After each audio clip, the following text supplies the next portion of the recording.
Nangitlog na pugka.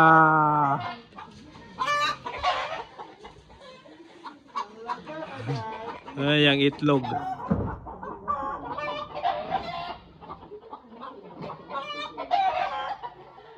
Itlog.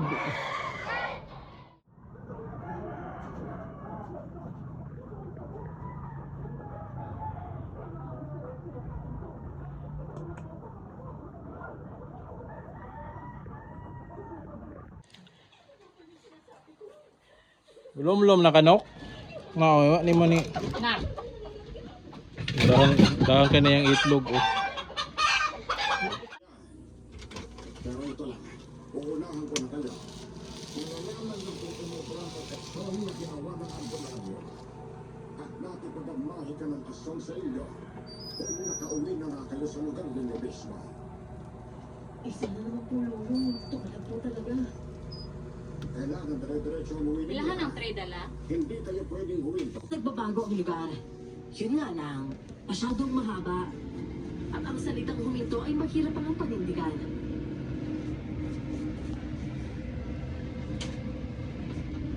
Grabe, no? Malayo naman ang lugar na yun. Oo, malayo talaga yun.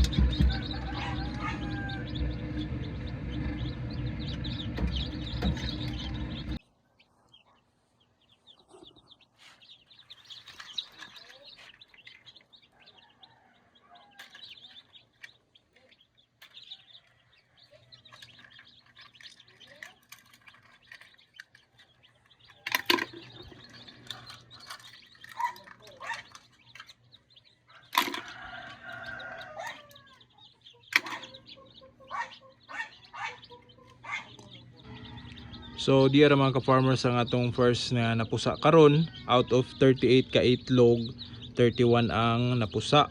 Dayong 7 ang wala napusa. Nay mo na sila. So healthy kay prebiyag ato mga chicks.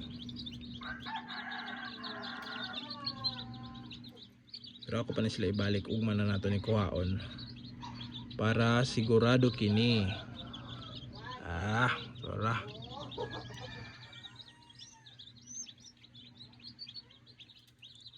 31 heads out of 38. Yun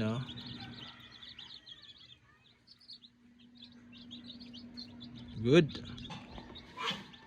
So di ara mga ka-farmers ato nang gihaon ato mga piso kay ato ning i-deliver karon. So kini atong paimnon sa diri og kaning water with brown sugar para ma-boost ang ilang immune system before nato ibutang diri sa karton para i-deliver. All right.